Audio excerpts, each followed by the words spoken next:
إذ كان الكلمة والكلمة كان عند الله وكان الكلمة الله.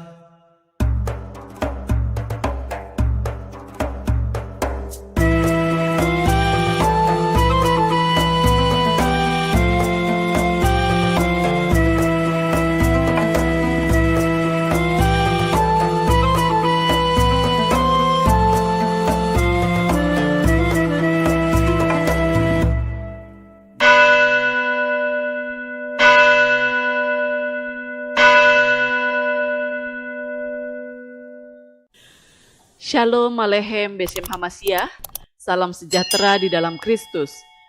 Berjumpa kembali dengan saya, Syafa, dalam Q&A bersama Dr. Bambang Nursena. Shalom, Mbah. Shalom, salam sejahtera untuk semua. Mbah, kita ini sudah lebih dari 1 tahun mengalami pandemi COVID-19 ini. Dan pada awal-awal pandemi, sikap kita semua beragam. Ada yang menanggapi secara serius, rasional, melalui kajian ilmiah, bagaimana cara mengatasinya. Tetapi ada pula yang mengentengkan. Maksud saya optimisme keagamaan yang fatalistik.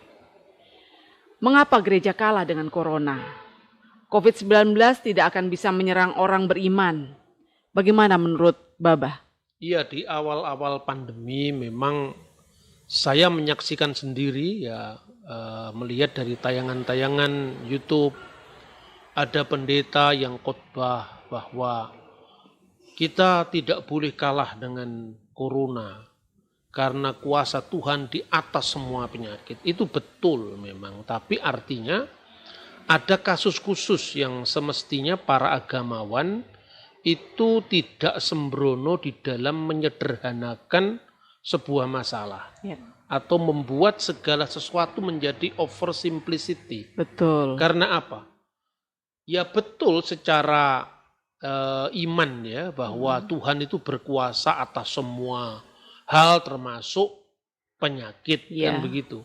Tetapi pada pihak lain kita juga tidak boleh fatalistik tadi disampaikan. Jadi misalnya lonjakan corona di Indonesia itu pertama-tama juga diawali dari kloster keagamaan.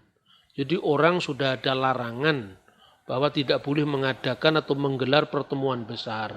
Nyatanya masih menggelar pertemuan besar. Akhirnya kemudian menyebar kemana-mana. Betul.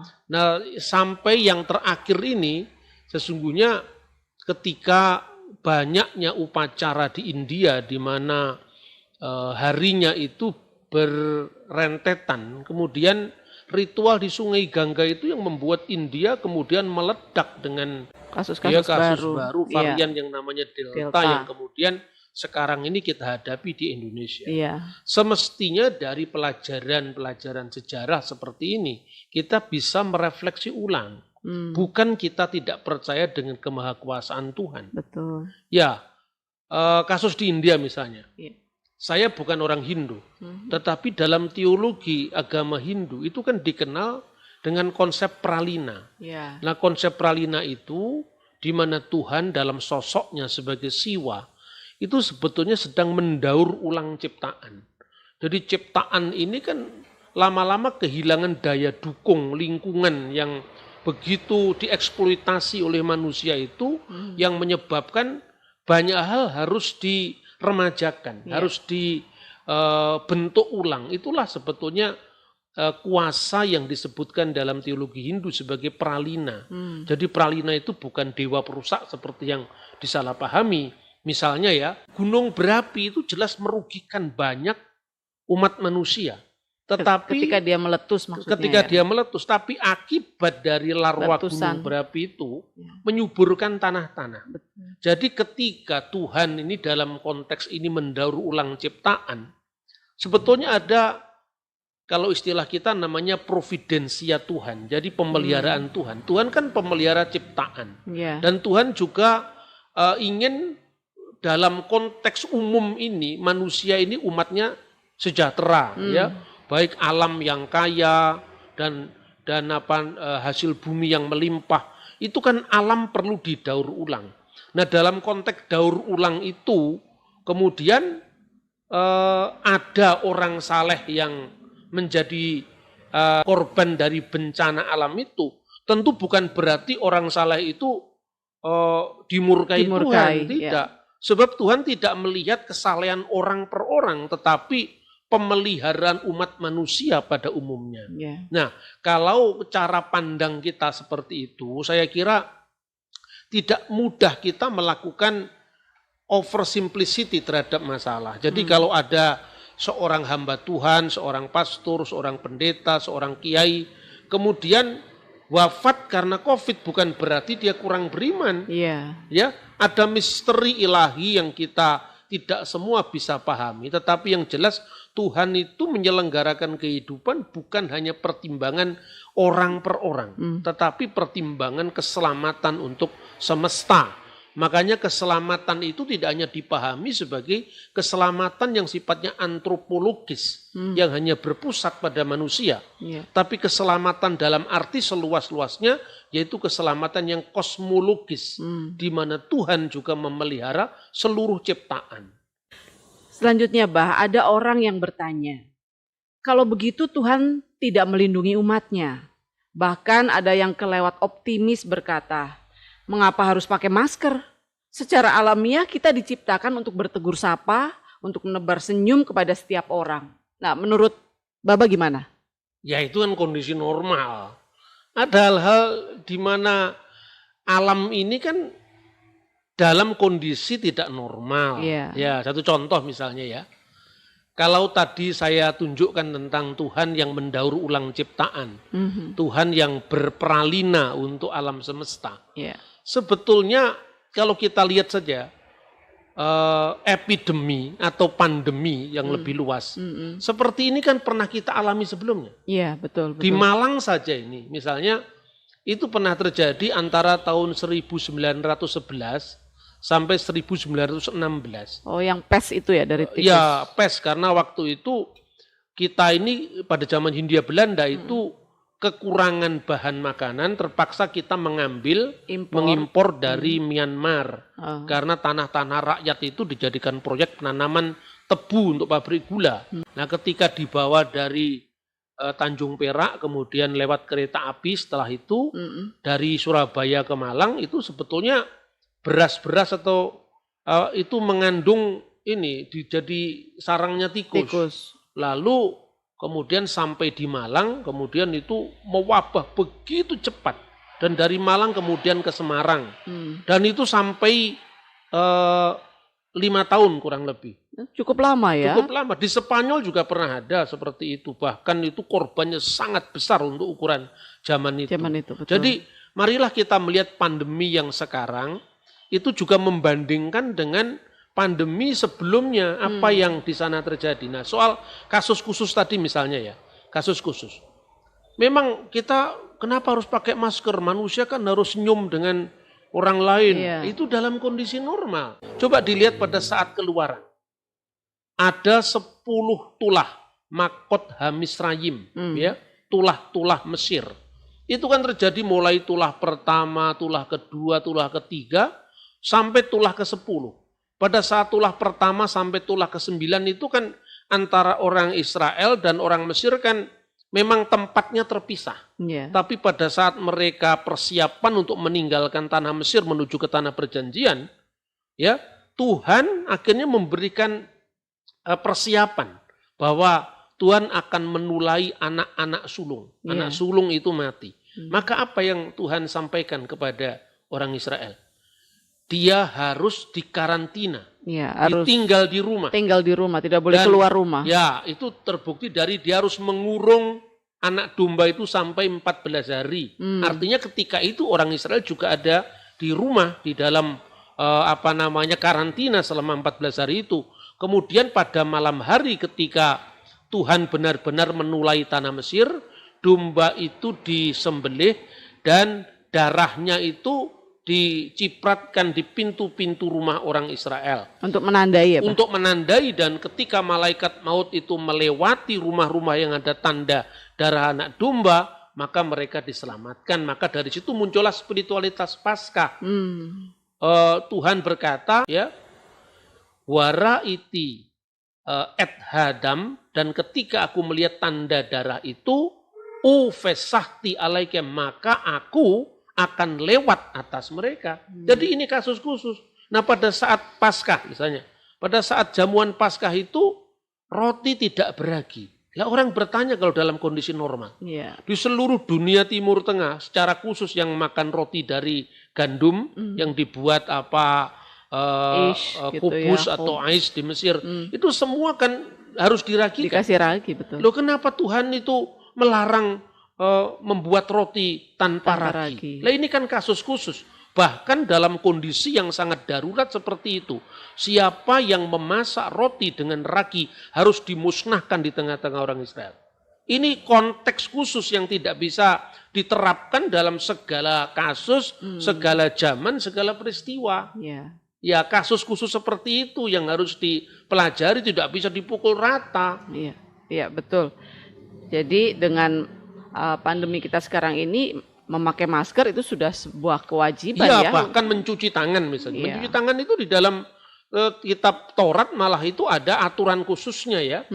Itu kan sebetulnya konteksnya bagaimana secara medis itu mereka berada di tengah-tengah padang gurun dan tentu itu kotor, maka disiplin untuk membasuh tangan yang kemudian menjadi hukum teharot. Teharot itu artinya taharoh dalam bahasa Arab, itu kan menjadi peraturan sendiri ya, menyucikan membersihkan dirinya di padang gurun, itu kan menjadi peraturan tersendiri.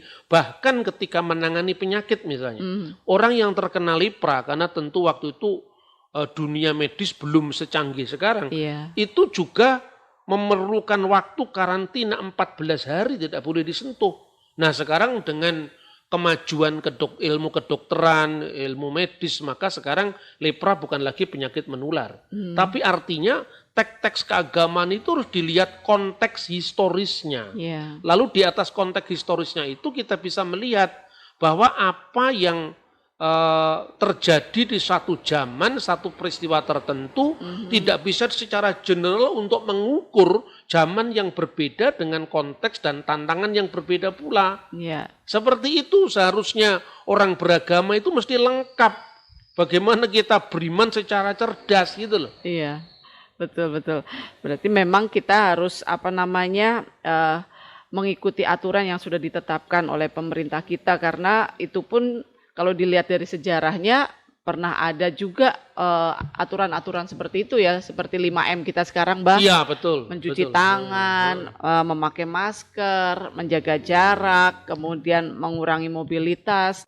Di dalam sejarah kita juga pernah ada hal-hal seperti itu, aturan-aturan seperti itu ya. Dan juga kita bisa saksikan itu di sekarang menyebar di banyak artikel. Itu bagaimana orang pada masa mengalami pandemi Spanyol atau epidemi Spanyol itu orang pakai masker. Pakai masker, dengan betul. Segala keterbatasan waktu itu loh, kira-kira 100 tahun yang lalu.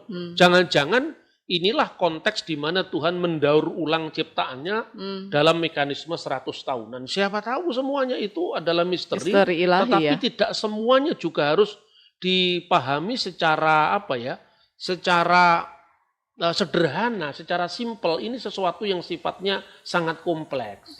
Ya, baik, Mbak. Selanjutnya, Mbak, bisakah Bapak jelaskan apakah kisah tulah Mesir itu bisa dijelaskan secara ilmiah? Misalnya sebagai referensi biblical untuk memahami pandemi yang sedang melanda dunia saat ini. Ya, saya kira bisa ya. Sebab alam ini tentu berada dalam hubungan conditio sine qua non. Hubungan sebab akibat, dan itu sendiri hukum yang diciptakan oleh Tuhan. Pada tahun 1996 itu pernah ada dua ilmuwan dari Inggris namanya Curtis Mallow dan satunya John Marr. Dia mencoba untuk melakukan analisis secara ilmiah tentang 10 tulah Mesir. Itu ditulis dalam judul bukunya An Epidemiologic Analysis of the 10 Plagues of Egypt. Jadi analisis secara epidemik mengenai 10 tulah Mesir. Nah, dia memiliki teori seperti ini. Dan ini tentu menarik untuk kita pertimbangkan ya. Sebetulnya yang disebut air menjadi darah pada tulah pertama itu sesungguhnya disebabkan karena alga merah. Alga merah yang muncul seperti ganggang merah itu yang muncul ketika sungai Nil itu surut. Nah, ketika itu kemudian alga merah ini menyerap oksigen dan itu bisa memunculkan racun. Karena racun yang disebabkan oleh alga merah ini, maka akhirnya ikan-ikan di sungai Nil itu mati. Kemudian kataknya naik ke darat dan akibatnya karena habitat katak itu terganggu, jadi artinya karena sungai yang memerah tadi kataknya pada masuk ke daratan, ke seluruh kota itu, maka wabah ya, wabah misalnya akibat karena serangga, kemudian karena penyakit itu kemudian ternak-ternak menjadi mati. Jadi itu sebuah rentetan kondisi sine qua non yang kompleks itu. Tapi kenapa sungai Nil surut ya? Ada analisis lain. Peristiwa keluaran itu terjadi sesuai dengan analisis dari banyak sarjana biblikal itu abad ke-15 sebelum Masehi, saat itu terjadi meletusnya gunung berapi Santorini. Di Yunani. Dan akibat letusan dari gunung berapi di tempat yang jauh itu menurut analisis ini, kemudian menyebabkan banyak fenomena alam di negara tetangga yang berubah termasuk Mesir. Ya, karena kita ingat tidak jauh Mesir dengan Yunani. Ketika Gunung Krakatau meletus, itu ledakannya sampai sangat jauh sekali. Dan tentu karena waktu itu tidak secanggih sekarang dalam mengabadikan peristiwa itu, maka banyak yang terlewat. Tetapi analisis seperti itu menarik.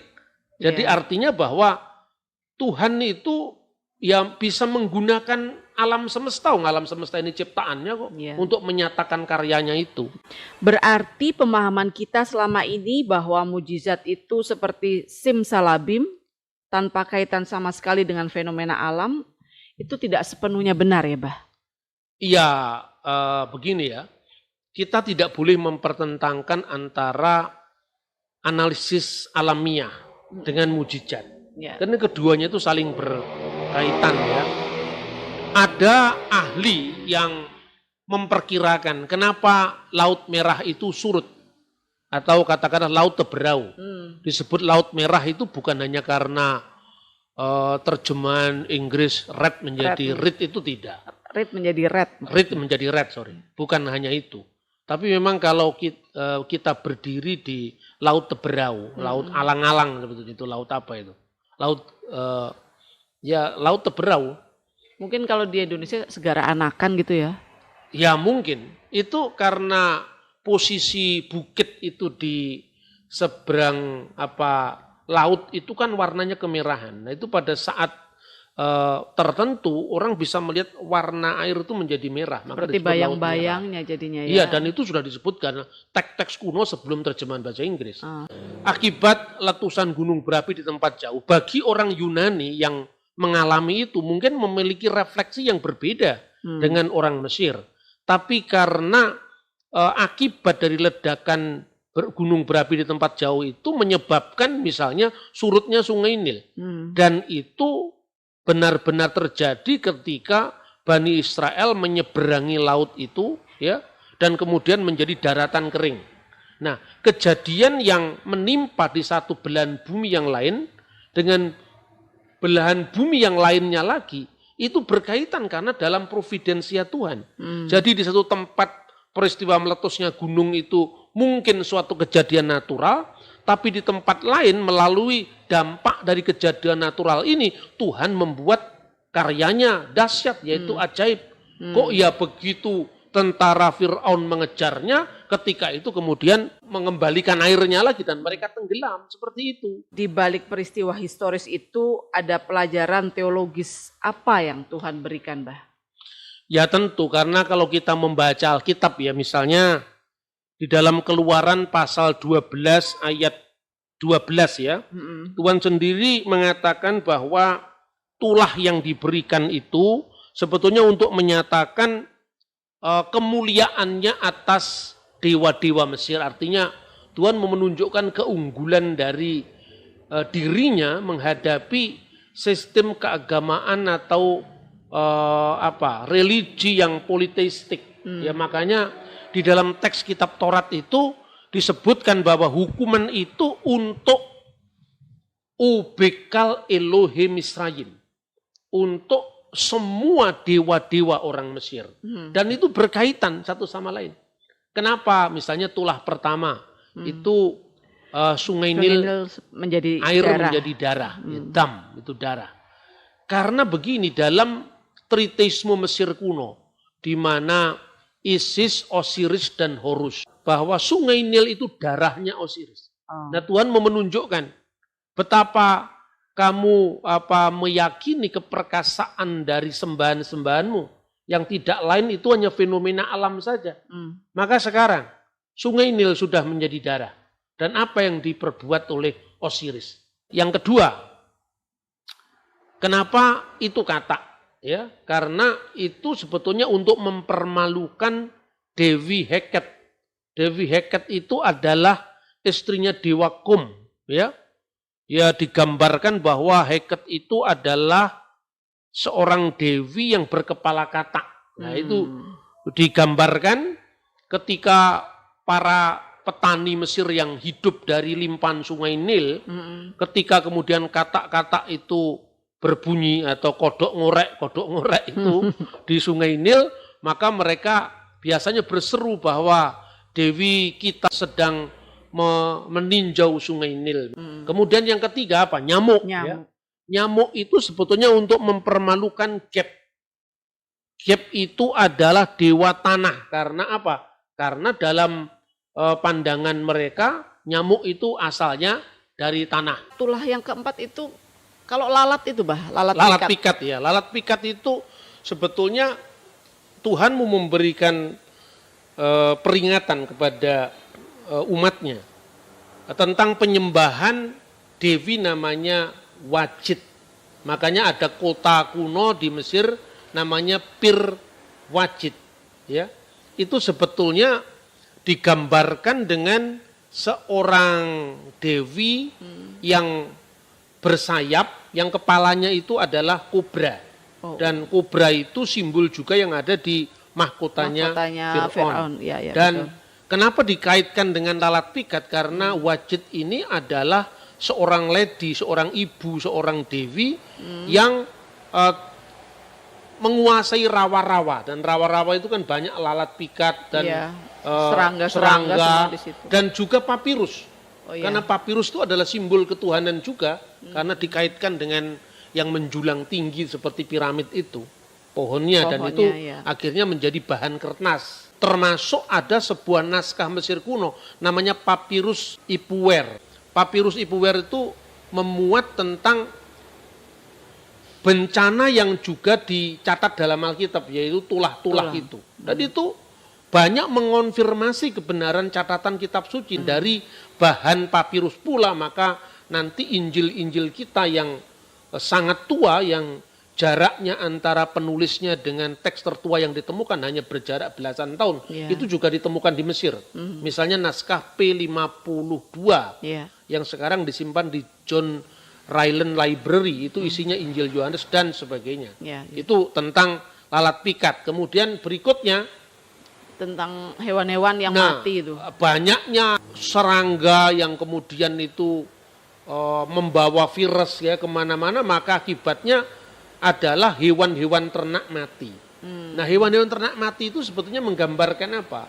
Apa yang mau Tuhan peringatkan dari orang Mesir adalah penyembahan Hathor. Hathor itu adalah lambangnya sapi lembu, dan lembu betina ya. Dan betapa kuatnya agama atau sistem politisme yang diideologikan itu. Karena 400 tahun bangsa Israel tinggal di tanah Mesir, ternyata mereka tidak bisa memurnikan emunah hayikhut mereka. Emunah hayikhut itu dalam bahasa Ibrani artinya keyakinan kepada keesaan atau emunat belohe echad, keyakinan kepada satu Allah yang esa. Itu mengalami pengaruh buruk ketika Musa naik ke Gunung Sinai dan kemudian bangsa Israel yang sudah terpengaruh dengan ideologi politeis tadi ingin sembahan yang lebih konkret. Kenapa Tuhan Israel yang dikisahkan Musa itu tidak kelihatan? Mereka ingin yang lebih konkret, lalu membuat patung lembu emas itu. Dan lembu emas itu adalah lembu betina. Jadi itu salah satu pengaruh dari salah satu pengaruh politeisme itu. Jadi artinya Mesir. kenapa Tuhan memberikan pelajaran itu. Tetapi itu kan berkaitan dengan spiritualitas bencana, keyakinan. Lalu yang dimunculkan di situ apa? Disiplin, aturan-aturan yang tegas dan sebagainya. Jadi tidak bisa dilihat dari satu aspek saja. Betul. Itu. Kemudian keenam itu hujan es. Nah hujan es itu sebetulnya mungkin ya seperti yang dianalisis para ahli itu karena mulai meletusnya Gunung Santorini itu. Dan itu apa yang mau ditekankan di sana adalah tentang Tuhan mau mempermalukan Dewi Langit. Dewi Langit yang namanya Nut ya. Dewi Langit Nut itu istrinya Geb, dewa bumi. Jadi apa yang dilakukan oleh Dewi Langit dengan itu? Tidak ada yang bisa dilakukan, berarti sesungguhnya ilah bangsa-bangsa itu tidak real. Itu hanya konsep yang ada di pikiran manusia. Nah setelah kemudian apa tadi? Hujan dari langit itu adalah sampar atau barah ya, penyakit sampar itu untuk mempermalukan Dewi Sekhmet. Siapa Dewi Sekhmet? Itu adalah pencipta wabah dan sekaligus dia dipercaya kuasa untuk menghentikannya. Baru kemudian belalang, ya kan? Belalang itu juga berkaitan dengan dewa juga karena apa? Itu mengganggu panen. Kenapa kamu tidak bersyukur kepada Tuhan yang benar? Lalu itu merupakan sindiran kepada misalnya Dewi Gandum, namanya Nepri, atau musim panen Set, ya. Atau itu Termutis, itu adalah dewa kesuburan. Baru kemudian gelap gulita ini yang tertinggi. Karena dewa Mesir yang tertinggi itu ada Ra, Amon Ra. Jadi Ra itu adalah dewa matahari, makanya Potifera, ya. Kemudian itu banyak mewarnai nama-nama tokoh yang dikaitkan ketika bangsa Israel berada dalam setting sejarah Mesir. Baru yang terakhir, sebelumnya ya karena mereka tinggal di Goshen, tanah Ramses, setelah menjelang keluaran itu mereka harus bersiap-siap meninggalkan itu. Maka di situ dia mengalami karantina dulu. Ada yang punya teori begini, kenapa ketika orang-orang Israel selamat tapi orang Mesir mati misalnya. Itu karena ya dari segi tertentu yang Tuhan ajarkan bangsa Israel diajari lebih higienis daripada orang-orang Mesir seperti itu. Nah itu contoh-contoh seperti itu tentu ya itu mujizat. Kadang-kadang memakai hubungan dengan fenomena alam yang lain dan itu kuasa Tuhan. Wong Tuhan itu yang menciptakan hukum alam. Kan begitu. Apakah ada contoh lain dalam Alkitab yang lebih eksplisit tentang disiplin di tengah pandemi, Pak? Disiplin di tengah pandemi ya ada lah tentu. Misalnya kan tadi saya sampaikan. Ya tadi karantina. Karantina 14 hari, kemudian membasuh tangan, ya. Kemudian tidak boleh makan roti dengan ragi di saat mereka mengalami tulah. Ya, mereka orang Mesir mengalami tulah itu. Iya. Karena peragian itu kan sebetulnya pengawetan juga. Dan itu ya saya bukan orang medis, tapi artinya pasti ada hubungan itu. Kenapa Tuhan melakukan disiplin itu? Tapi sekali lagi artinya jangan setiap situasi kemudian dianggap normal. Maka kemudian sekarang ini betapa sulitnya orang untuk disiplin pakai masker. Betapa sulitnya orang untuk ya bergereja kan bisa di mana saja. Kenapa harus memaksakan diri ibadah secara langsung, secara offline? Kenapa tidak sementara waktu dulu? Coba mungkin kita bisa baca di dalam kitab Nabi Yesaya pasal 26 ayat 20 sampai dengan 21. Bagaimana Tuhan memberikan contoh ketika dia menulai bangsa-bangsa dan apa yang diperintahkan Tuhan kepada umatnya. Bisa dibaca di sana. Ya. Baik, Yesaya 26 ayat 20 dan 21. Mari bangsaku, masuklah ke dalam kamarmu, tutuplah pintumu sesudah engkau masuk, bersembunyilah barang sesaat lamanya, sampai amarah itu berlalu. Sebab sesungguhnya Tuhan mau keluar dari tempatnya untuk menghukum penduduk bumi karena kesalahannya. Dan bumi tidak lagi menyembunyikan darah yang tertumpah di atasnya. Tidak lagi menutupi orang-orang yang mati terbunuh di sana. Iya, berarti ada waktu di mana orang harus taat pada pada aturan. Nah itu kan Tuhan memberi aturan. Kenapa dia harus tinggal di rumah dulu?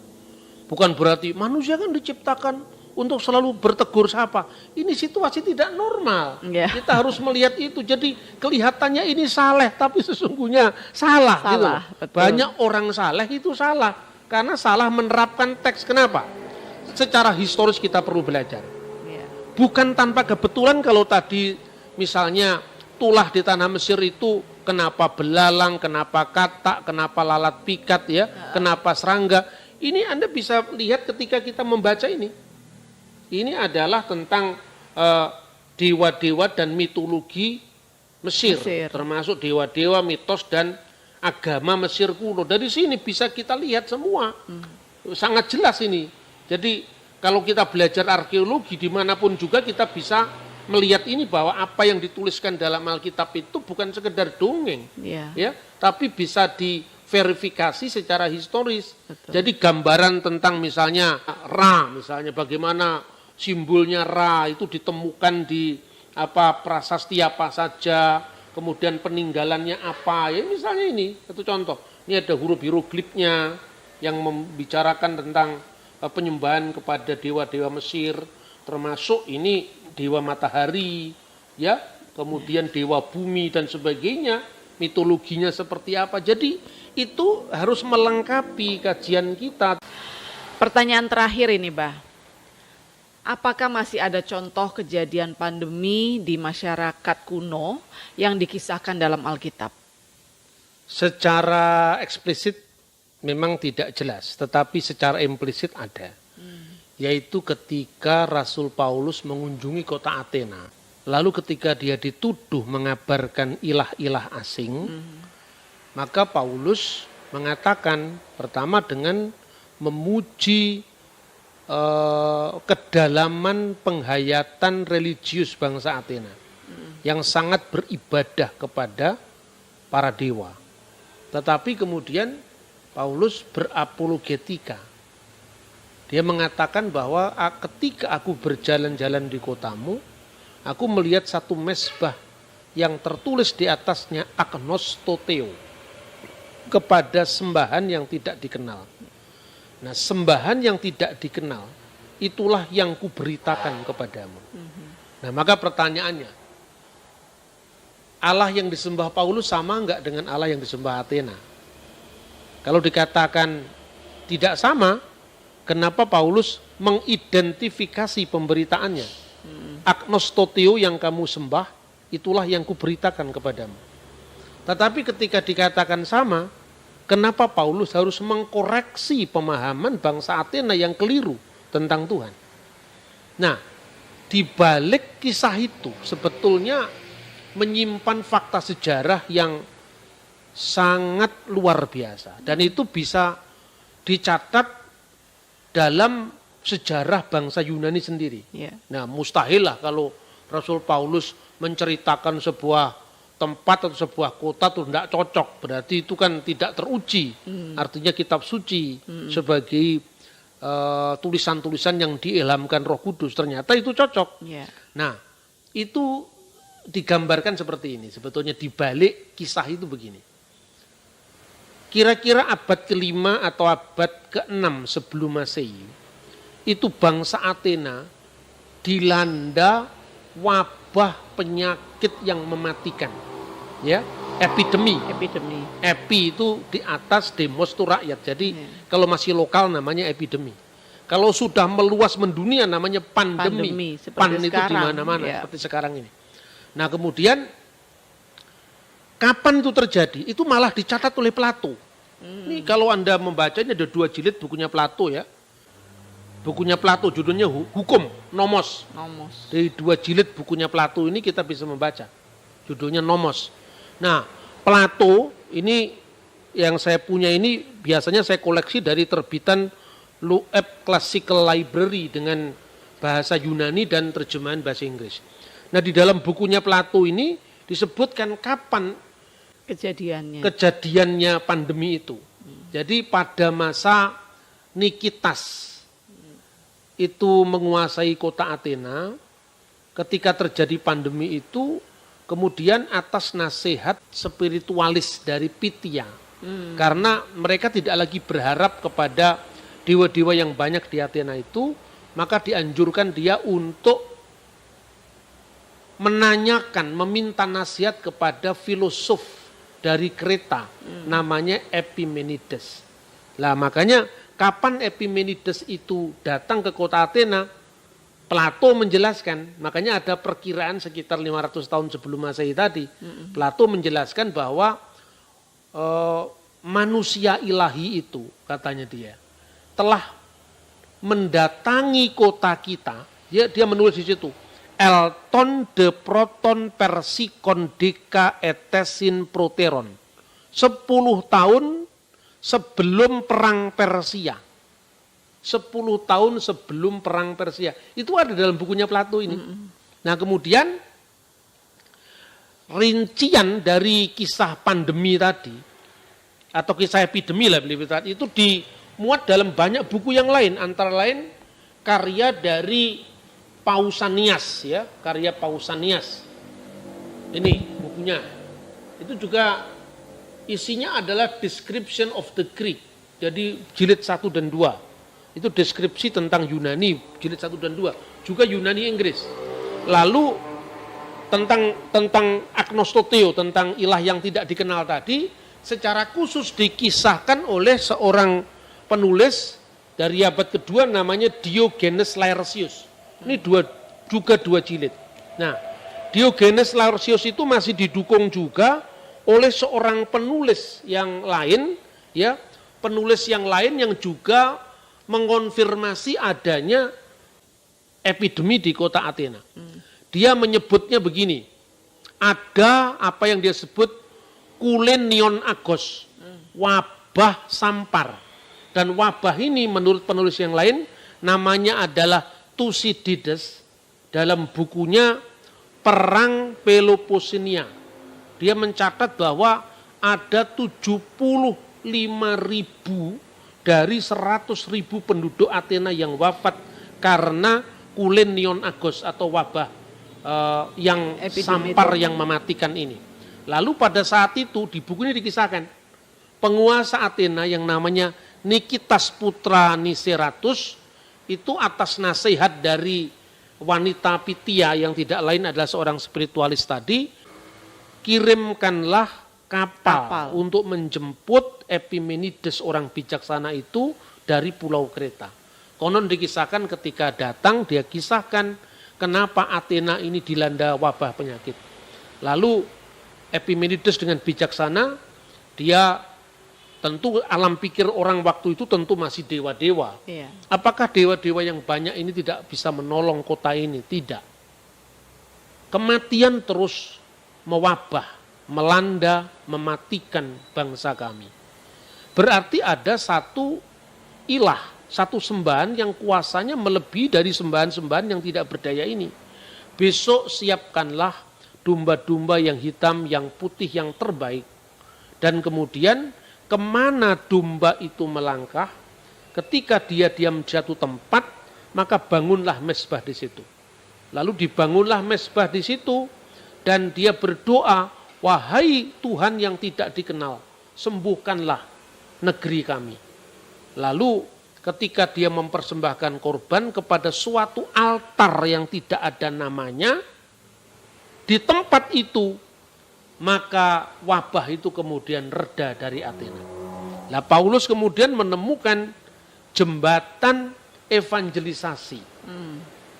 Allah yang dulu tidak kamu kenal.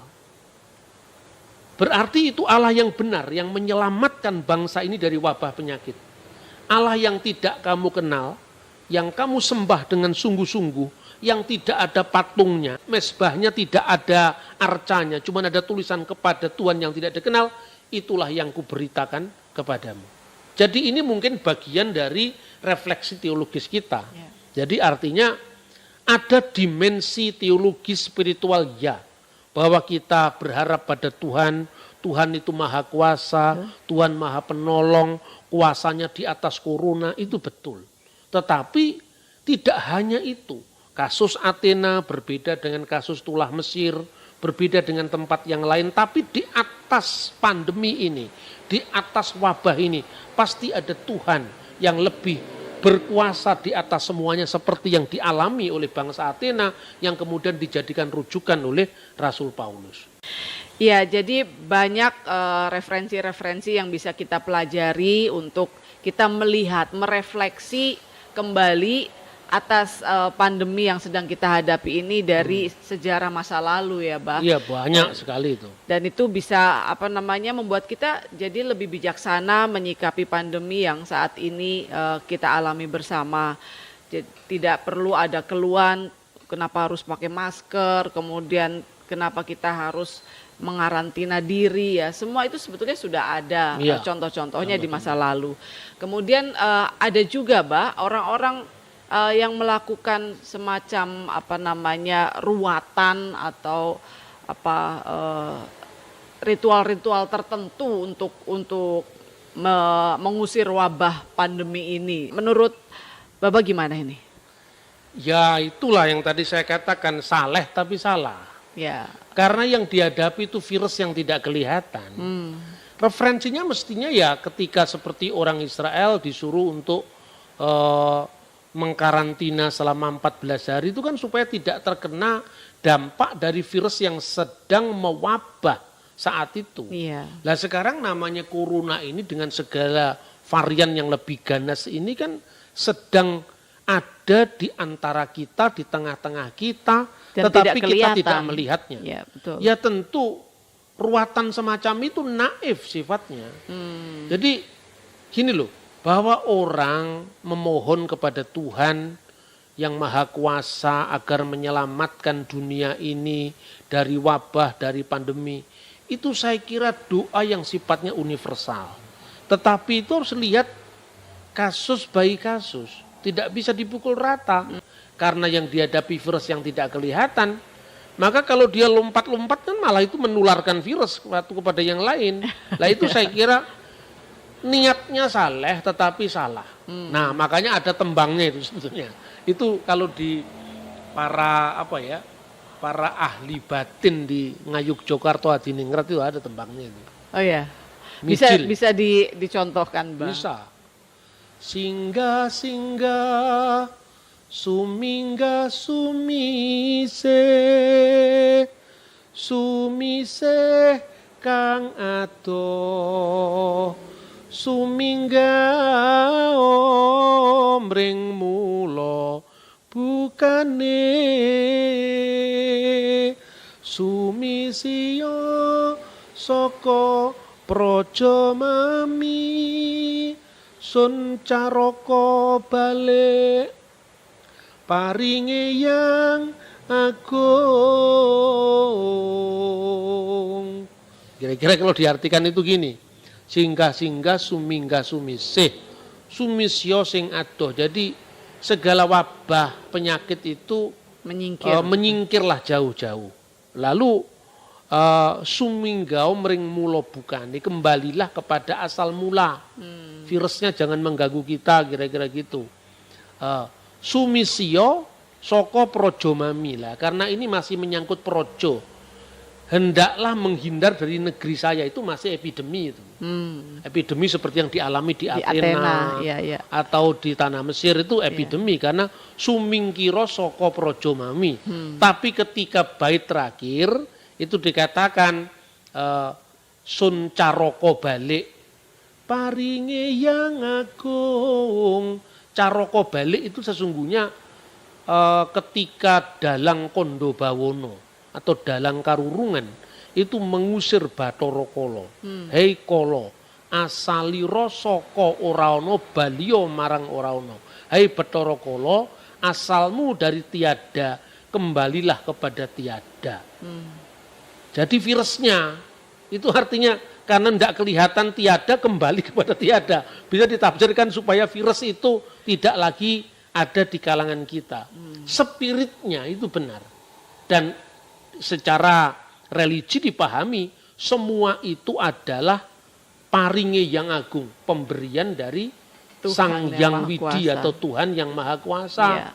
Nah, sebetulnya banyak contoh lain juga termasuk di kalangan para pemimpin Kristen, para kiai Kristen di Jawa, yang menyangkut tentang orang-orang yang kelihatannya saleh tetapi salah tadi.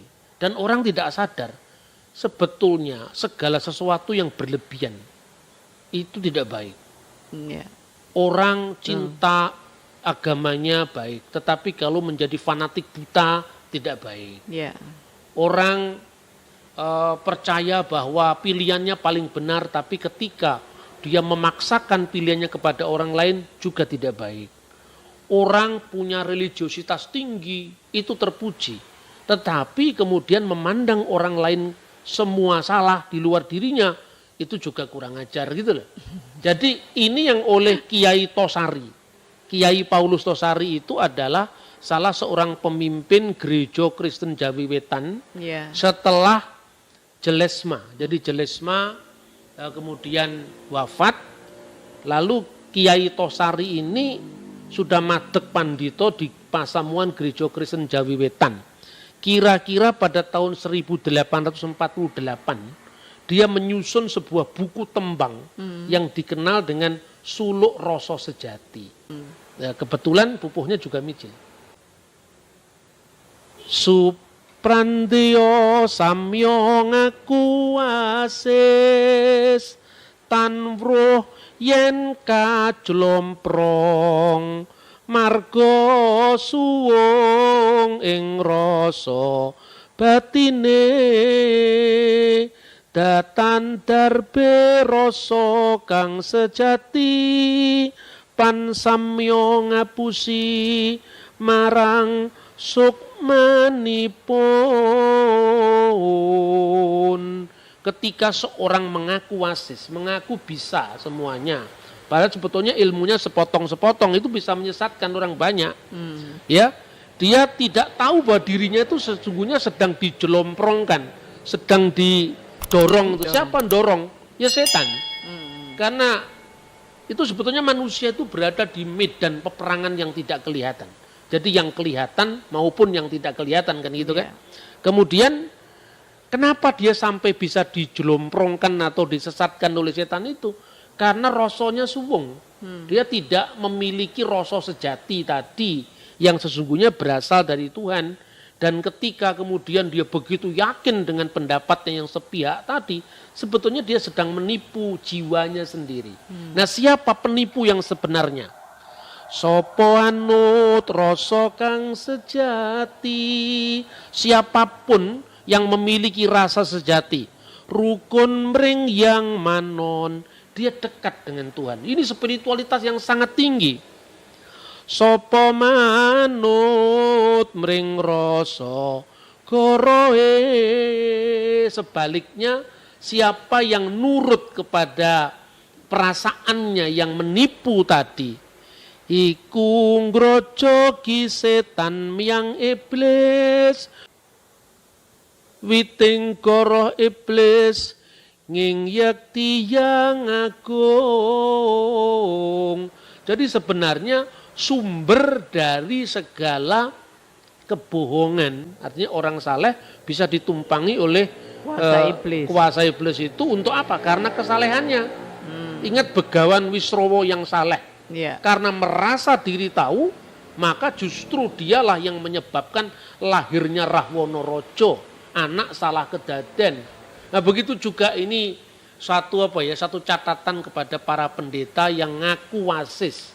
Marilah kita berhati-hati dalam mengeluarkan statement.